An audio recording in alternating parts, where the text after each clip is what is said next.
Welcome back to the YouTube video, guys. As your boy SlimSyd, he did it again with another programming YouTube videos, guys. And I'm going to teach you on how to build a Web3 portfolio. It's time to upgrade, man. It's time to stop acting like them old baby boomers, man. We ain't doing Web 2 no more. You're going to have the ability to connect your wallet and ability to mint NFT or do anything you want. This is just a basis, a fundamental level for you to take your creativity and do something more with that when you showcase your projects to the world. You're going to learn CSS, JavaScript, and the React JS framework with Next.js attached to it, and you're going to learn some Web3 techniques, and you're going to learn how to do Solidity. It's going to be an all-in-one care package for you, baby. I'm going to teach you the best of my ability. So let's further ado is jump straight into it. Is make sure you have these dependencies right here. Let's get going to build. All right, so make sure we got everything else. First of all, you're going to have Node.js installed, okay? Okay, let's fix this.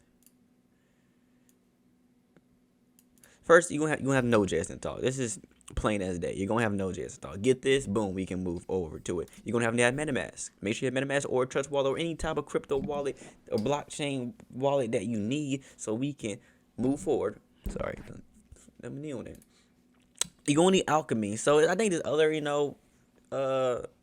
you can use to connect to any type of blockchain it is, but Alchemy is the one I know. So sign up for this account so we can get straight to business. Okay. And we're going to be using the Matic blockchain. If you don't know how to connect Matic blockchain, it's an article right here, blogpolicy.com, and how you do that.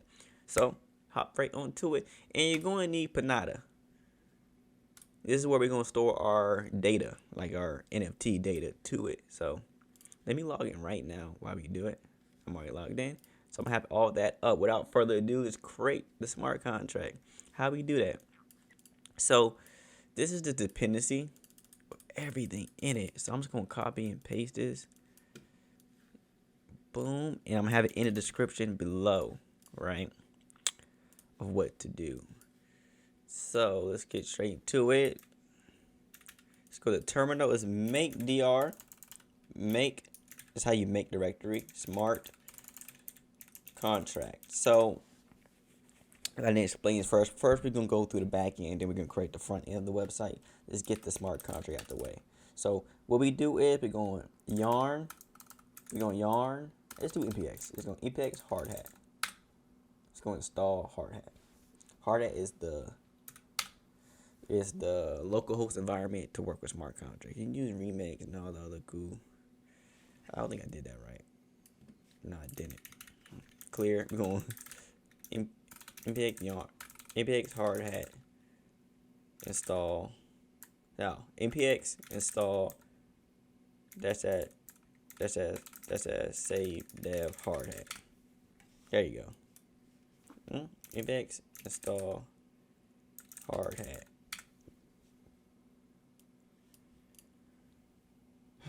Okay.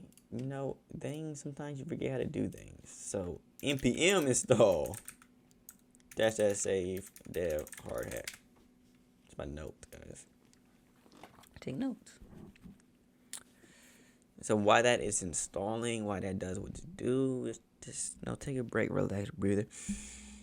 Just be like, whoa, I'm learning something new today. Okay, now you do npx hardhat.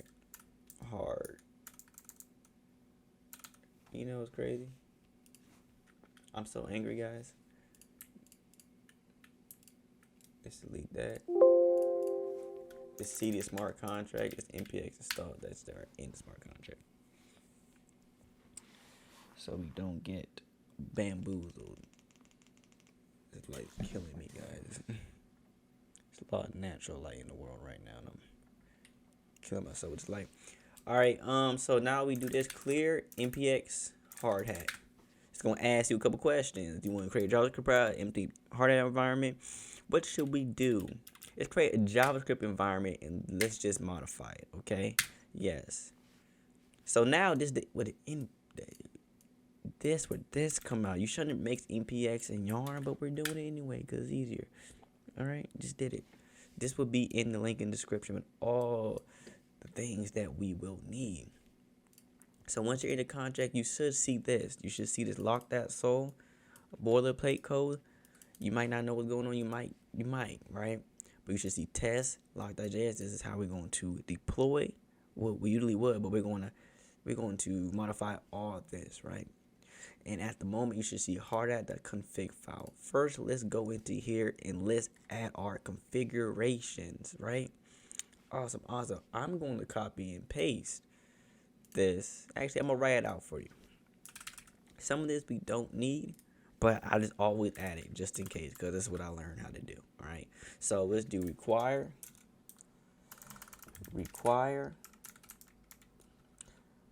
at nomic labs / hardhat-waffle. Then boom.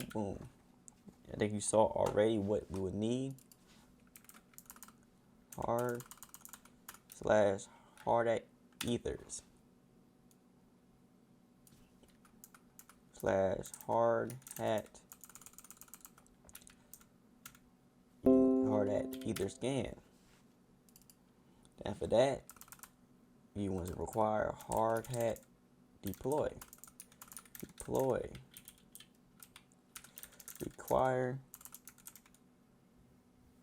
Require dotenv. Boom. This is very important. .config. And require hardhat-contract-sizer. That's what we need. As from here, we want to add our networks. We will be using the Mumbai, which is Matic testnet. So network, put that in brackets. I put it in the wrong spot. Just do, no, you right here, right? The compiler is because the model that exports the compiler doesn't have a bracket out of it. Why? But it's this. Anyways, network. That's why. Boom. Networks. Then we gonna do Mumbai. Boom. Then another bracket within it, right? And the chain ID will be 0001. Is that right? We can go to this at the moment to see what the chain ID of it is. It is 0001. 0001. We are on track, guys. Now let's add block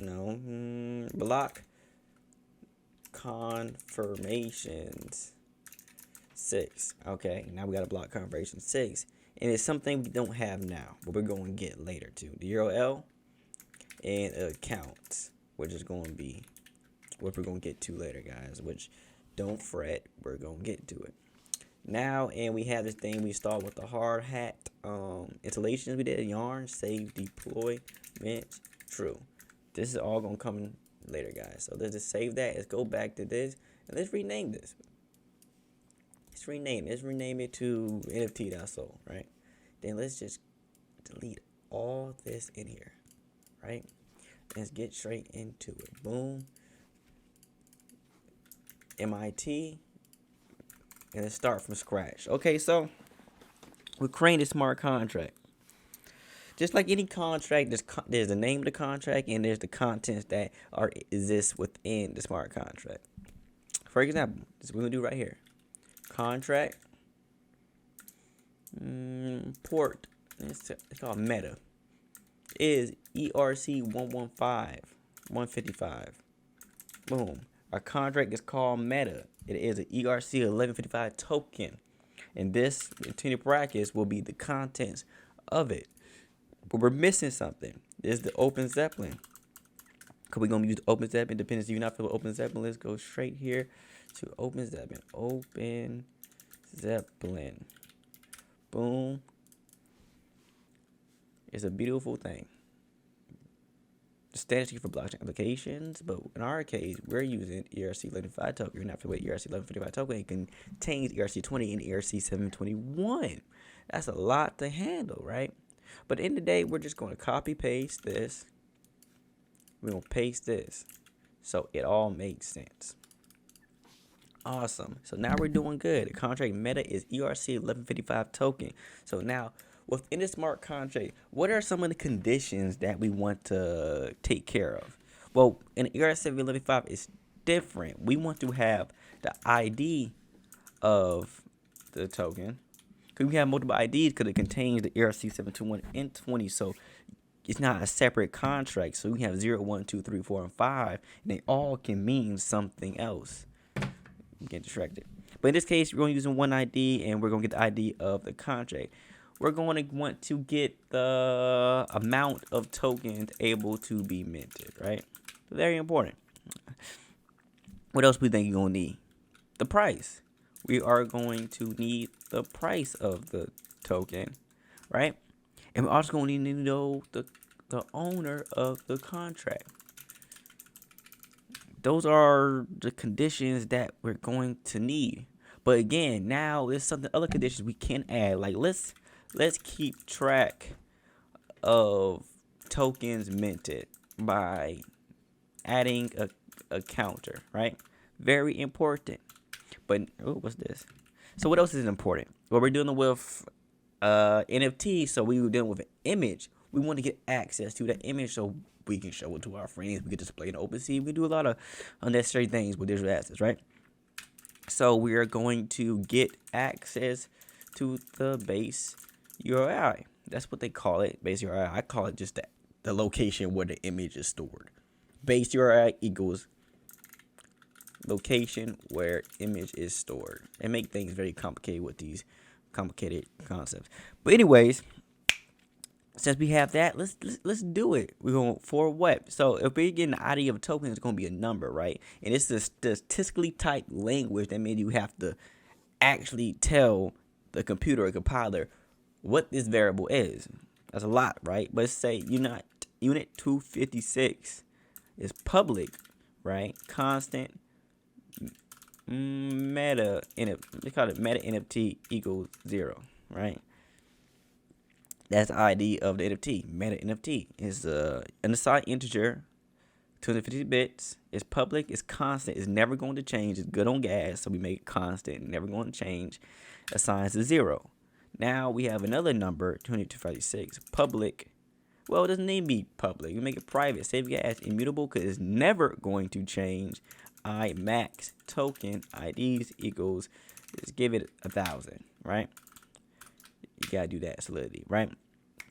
Now we want to get a price. Unit, private, let's do 256 too. Private, immutable. Well, we probably want the price to be public, right? But it doesn't need to be, right? But we can list that on our front end, but let's make it public in this example. I price is immutable. It's not going to change. This name is 0.01 ether, right? So it's not too expensive, so people can get it, right? And now we want to get access to the owner, and we use address. The address type to get access to the owner is private. It's immutable. The owner won't be changing. We call it owner. Boom. That's awesome. Now, remember, we want to keep track of the token IDs. We want unit 256 public token. Should I add a P? Token. That's good to call it token IDs. Token IDs equals 0. We won't increment that, right? We don't have access to this now, but we will before we even deploy the smart contract, which is the URA, or where the location of image is stored. YouTubers with this fancy base URI making me confused. I'm learning. All right, string private constant base URI equals, it's gonna be a string. Now, what's another thing that's very important in smart contract is adding modifiers. What are modifiers? Modifiers is like, it's a modifier, it's an addition to a function, right? That, let's say, for example, you learn by example, right? We create a modifier only owner, right? No, right? Modifier only owner, right? And if I owner is not equal to the message.sender, we're gonna do something that we haven't created yet. Revert contract owner, right? Boom, boom, boom, boom. What is revert contract owner? Is this a built-in function? It's not actually. We add this up here. This saves on gas instead of using require statements, which we will get into later. But in this case, we're gonna do that. Revert contract owner. So I'm gonna add this to functions that require the owner of this requires the owner of this contract. Correct? Like what would need that, right? We'll get to that later though. But now that we got constructor. Constructor is in all programming language, it is this whatever is in this constructor is deployed when the contract is deployed. So what's in here is in here, right? Boom, base your what was this for? I owner equals message.sender. So only the owner has control, right? Boom. Good thing to always have to do is npx hardhat compile. Make sure we don't got any errors. If we got any errors, we're gonna be told. See, we got errors. Find module. That's a weird error. I'm not gonna lie to you. Cannot find my hardhat2 page and remove it. Npx hardhat install -- save dev at nomic foundation / hardhat to. You know what? I know what he means. Acquire hardhat. Actually, that's toolbox. See, that works.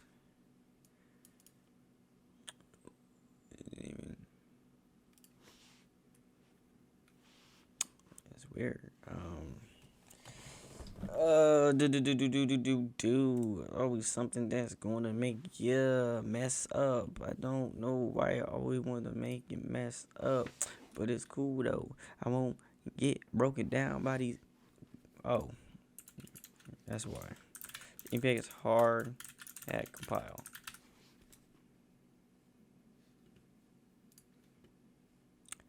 I don't have that here no more. So why are you tweaking?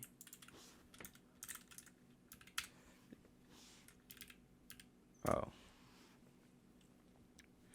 hardhat. You probably okay. It says everybody. You probably try to import a hardhat module from the config file. Yeah, I mean, let's go here. Try again. Meta ERC relevant ports. Meta should be marked as abstract, so it should be marked as abstract. Contract. That's interesting, guys. So you learn as you go. Contract meta. Let's try what happens now. Constructor ERC big expected primary construction. Constructor. Constructor ERC within 55 is because it's built in the modifier. So you put it out like that. You boom like that. Do like that. Clear.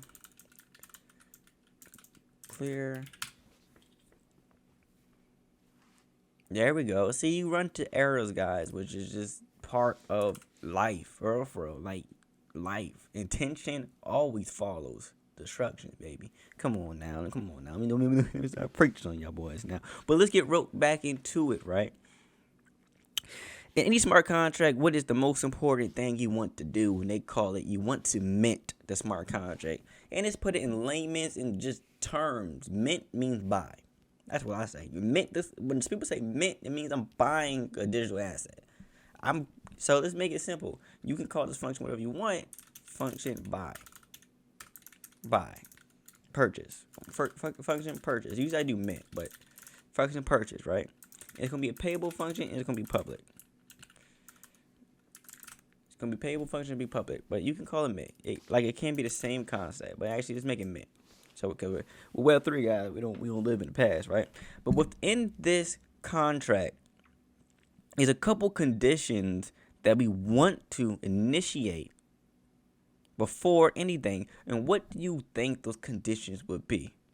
Right? If we're making a smart contract, what do you think the conditions would be? Right?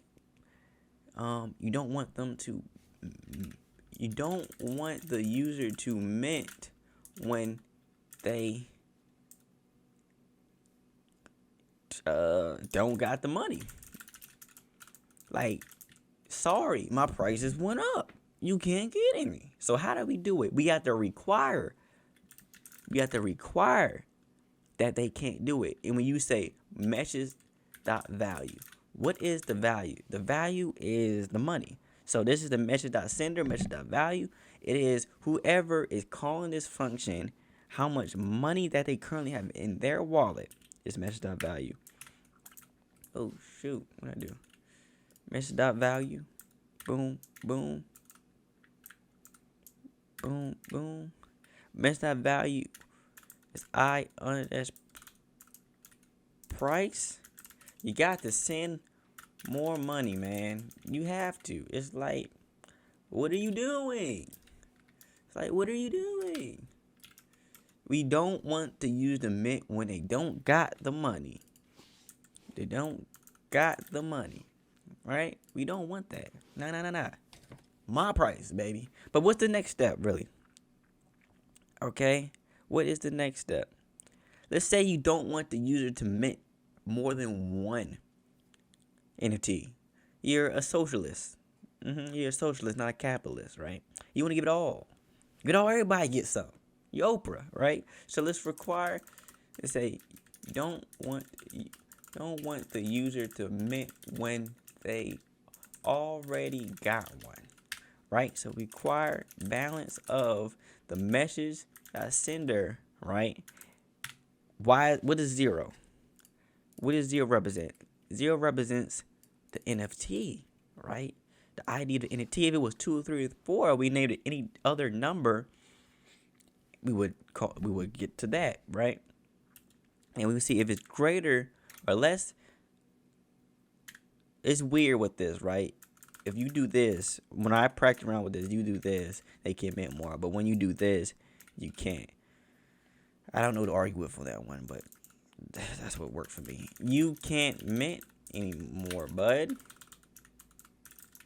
Like, bud, you can't participate in these activities, these festivities. But what else do we think we want to do? What else do we want to do? What else did we initiate at the top? The max token IDs. So what am I trying to say? We have to let the user know when they are no token IDs available. We have to let the user know when there's no token IDs available. So you require. So you require that the meshes dot. No, you already got a token IDs. Did I name them token IDs? What I know? Yeah, token. We made it token IDs. Like again, I tried the other way around, so let you do it. So it sounds like token IDs is if token IDs is less than I max token IDs, there are none available, none to mint, right? But again, I don't know who to argue with the system like that. It's supposed to be the opposite way, but I don't know who to argue with. But now we got all our conditions that we on top of our head or just think we necessarily need. What is last? We want the user to mint. See, this is a built-in function, right? We want the message.sender to mint token ID 0, which is our NFT. We want to mint one of them. Okay, cool. And empty. I don't remember what that is for, but we don't need it. I think it's a name or any text. Forget, right? But main purpose we want is built in ERC51 contract that we imported, right? We want the user to mint. We want the one calling the contract to mint token ID 0 in one of them. So caller of contract token ID get 1. Yeah, I don't know the other part, right? But we're not done with this function in particular, right? Remember, we're keeping track of the token IDs, so you want to token IDs and increment them, right? You can do plus equal 1, or you can do plus. I'd rather just do plus. All right, with that being said, we're making progress, guys. But what else is next, right? Oh. Oh. But what else do we have to do? The battle is not over. The battle is not over, guys. So we went to, first of all, impact hard compile. Did we mess anything up? We did not. Woo! We are the goats of this stuff. Next on our step, you just made this nice NFT, boy. You just run yourself a nice little 100 bands. What is the next step? Adding to the NFT, you want to have the ability to function withdrawal, correct? You want them to draw. You're the only owner modifier, and it's public, right? You can only withdraw this. So we get access to the owner. Address, the owner equals, we initiated, owner. Unit 256. The amount, we get access to the amount, like the money you just got, and we get that by address, this dot balance. This says, this is the balance of this contract, address of this contract, how much money in this contract, right? Then this is bool sent equals owner dot call, the owner of the contract. If he calls value amount, right? This is just the way, a one way to write how to get money from the contract, right? You're not supposed to put an arrow right here. Bool sent. Bool sent equals owner dot call value amount. Bool sent. Oh, why is it not working? Bool sent. Right here. Bool sent. Alright. Yeah, bool sent. Boom, we're good. Sorry, I'm tripping. Then you want to require. You will require that sent is true, else failed to send matic. We want to say be ether because we use the matic calling card. Then let's see we did everything right. Impact hardhat compile. There we go. We on a good track. And those are the two major functions of this bad boy, right? But let's make something very clear. Let's add this right here. If you want this contract to receive ether, you gotta add this. Receive external payable. Boom. All right. Fallback, everything is they get a little tweaky. You feel me? Fallback. External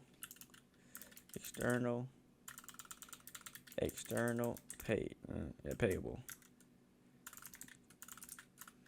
Boom. See, now we doing good. But what would be like the other functions that's good to have, especially for front end capabilities? We will call these our getter functions. Getter functions. Functions. We are only reading to the blockchain with these. And what are some good getter functions? You think? What do you think would be necessary to know? Let's get the balance of somebody's token. Like it's say function get balance of token. And we take an address and the sender, right? And it's public view, and it returns a unit 256. Boom, right? And when we turn a balance of sender 0. So now, okay, you already have one token. No, you can't get another one, but it's gonna check that automatically, right? What else we think we might want to know? We might want to get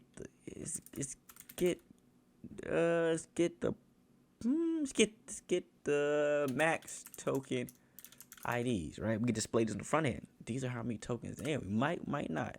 It's up to you. So function max token IDs, right? It can be public peer returns unit 256, right? And we return the I on its max token IDs, right? Now I think that we can get how many token IDs are emitted. How many token IDs have been minted? Do function get token ID, public view returns unit 256. Boom, what? Return token IDs. And let's get the base UI so we are on track, right? Make sure we're going to display place, right? So let's do function base UI public peer returns string from memory and return base UI, right? Now we just did a lot today. This was a lot. I learned a lot. We're doing good. So let's nps hardhat compile. Now the next step before we even do anything else is get access to the base UI and the image that we want to know. Let's move on to that.